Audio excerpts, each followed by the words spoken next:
राम की सौगंध खाकर राम से ही लड़ने चले वीर हनुमान।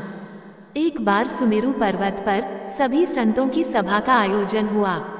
कैवर्त देश के राजा सुकिंत भी उसी सभा में सभी संतों का आशीर्वाद लेने जा रहे थे।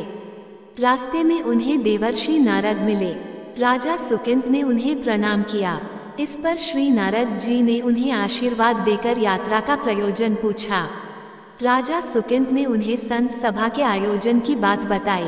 इस पर नारद मुनि ने कहा, अच्छा है, संतों की सभा में जरूर जाना चाहिए। ऐसा कहकर सुकिंत को जाने का आदेश दिया। सुकिंत जैसे ही सभा में जाने के लिए प्रस्थान करने लगे, वैसे ही नारद जी ने उन्हें आवाज दी। इसके बाद कहा कि जिस सभा में जा रहे हो उसमें सभी को प्रणाम करना, लेकिन ऋषि विश्वामित्र का अभिवादन बिल्कुल भी मत करना। इस पर सुकिंत ने पूछा कि यह तो उचित नहीं है। तब श्री नारद जी ने कहा कि तुम भी राजा हो, वह भी पहले राजा ही थे, अब संत हो गए हैं, मत करना प्रणाम। राजा सुकिंत ने ठीक वैसा ही किया। सभा के समाप्त होते ही विश्वामित्र जी श्री राम से मिलने पहुँचे। वहां पहुंचकर उन्होंने बताया कि उनका अपमान हुआ है। वह इसे भूल भी जाते, लेकिन ये तो संत परंपरा का अपमान है। राम जी ने पूछा, गुरु जी क्या हुआ? तब विश्वामित्र जी ने कहा कि मेरा अपमान हुआ है। राम जी ने पूछा, किसने किया है? तब विश्वामित्र जी ने पूछा कि जानकर करोगे भी क्या? इस पर श्री राम जी ने कहा कि गुरु जी, आपके चरणों की सौगंध लेकर प्रतिज्ञा करता हूँ, जो सिर आपके चरणों में नहीं झुका है उसे काट दिया जाएगा। कल सुबह मैं उसका वध करूँगा। श्री राम की इस सौगंध का जैसे ही राजा सुकिंत को पता चला, वह नारद मुनि को ढूंढने लगे। काफी देर तक वह परेशान रहे, लेकिन नारद मुनि उन्हें मिल ही नहीं रहे थे। व्याकुल होकर जब वह रोने लगे, तब नारद जी प्रकट हुए। सुकिंत ने हाथ जोड़कर उन्हें सारी बात कह सुनाई, साथ ही प्राणदान की विनती की। इस पर नारद जी ने उन्हें माता अंजनी की शरण में जाने की सलाह दी। ये भी कहा कि अगर उन्होंने तुम्हें बचाने का वचन दे दिया तो तुम जरूर बच जाओगे, लेकिन ये भी कहा कि वह किसी को यह नहीं बताएंगे कि नारद जी ने उन्हें ये सलाह दी है। राजा सुकिंत के रोने की आवाज सुनकर माता अंजनी बाहर पहुंची। तब उन्होंने कहा कि माता मुझे बचा लें, अन्यथा विश्वामित्र जी मुझे मार डालेंगे। इस पर माता अंजनी ने सुकिंत को उसके प्राण बचाने का वचन दिया।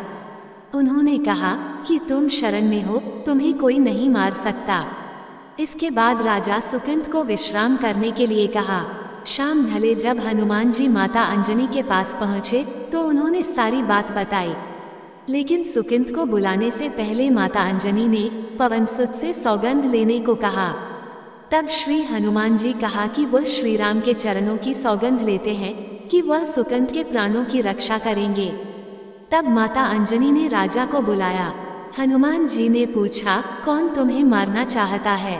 तब सुकिंत ने बताया कि श्री राम उन्हें मार डालेंगे। इतना सुनते ही माता अंजनी हैरान रह गईं। उन्होंने कहा कि तुमने तो विश्वामित्र जी का नाम लिया था। तब राजा ने कहा कि नहीं, वह तो मरवा डालना चाहते हैं, लेकिन मारेंगे तो श्री राम ही। हनुमान जी ने राजा सुकिंत को उनकी राजधानी में छोड़ा और श्री राम के दरबार में पहुँचे। वहां पहुंचकर उन्होंने राम जी से पूछा कि वह कहाँ जा रहे हैं। तब मर्यादा पुरुषोत्तम राम ने बताया कि वह राजा सुकिंत का वध करने जा रहे हैं।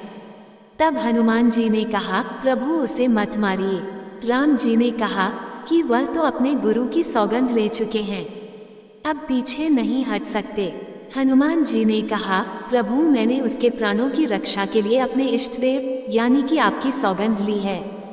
तब हनुमान जी राजा सुकिंत को लेकर पर्वत पर पहुँचे और राम नाम का कीर्तन करने लगे। उधर राम जी राजा सुकिंत को मारने के लिए उनकी राजधानी पहुँचे, लेकिन वह नहीं मिले तो वह उन्हें ढूंढते हुए पर्वत पर पहुँचे। वहाँ हनुमान राम मंत्र का जाप कर रहे थे। राम जी को देखते ही सुकिंत डर गए। उन्होंने कहा कि अब तो राम जी उसे मार ही डालेंगे। वह बार बार हनुमान जी से पूछता कि हम बच जाएंगे ना।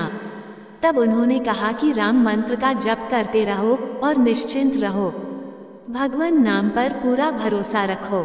लेकिन वह काफी डरे हुए थे। तो हनुमान जी ने सुकंद को राम नाम मंत्र के घेरे में बिठा दिया।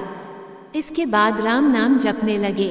राम जी ने राजा सुकंद को देखकर जब बाण चलाना शुरू किया तो सारे बाण राम नाम के मंत्र के आगे विफल हो जाते।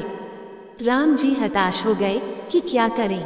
ये दृश्य देखकर श्री लक्ष्मण जी को लगा कि हनुमान जी भगवान राम को परेशान कर रहे हैं, तो उन्होंने स्वयं ही हनुमान जी पर बाण चला दिया।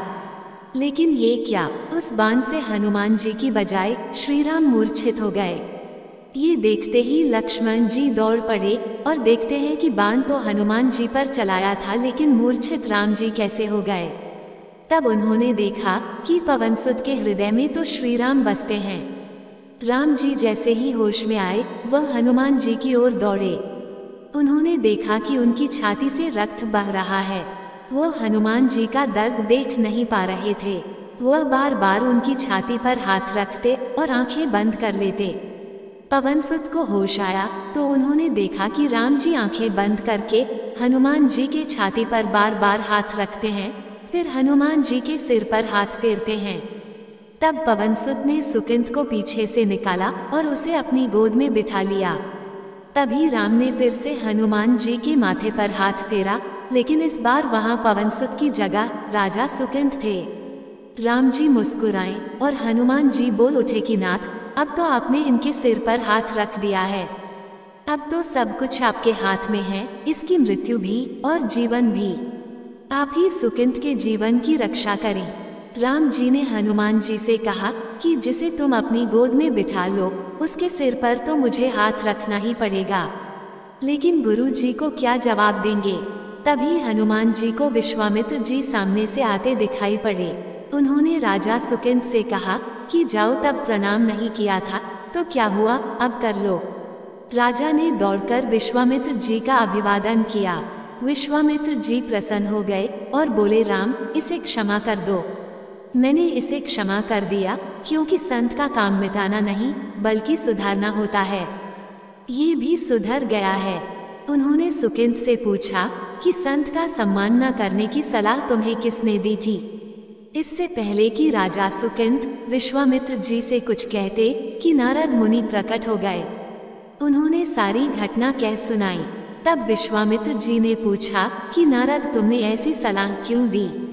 तब नारद जी ने कहा कि अक्सर ही लोग मुझसे पूछते थे कि राम बड़े या राम का नाम बड़ा, तो मैंने सोचा कि क्यों ना कोई लीला हो जाए कि लोग अपने आप ही समझ लें कि भगवान से अधिक भगवान के नाम की महिमा है। दोस्तों, ये कहानी अगर आपको पसंद आई हो तो कृपया इस वीडियो को लाइक करें और ऐसी ही बहुत सारी कहानियों को सुनने के लिए चैनल को सब्सक्राइब जरूर करें। जय श्री राम, जय हनुमान। सब्सक्राइब टू अद्भुत कहानियाँ, नई कहानियाँ हर दिन।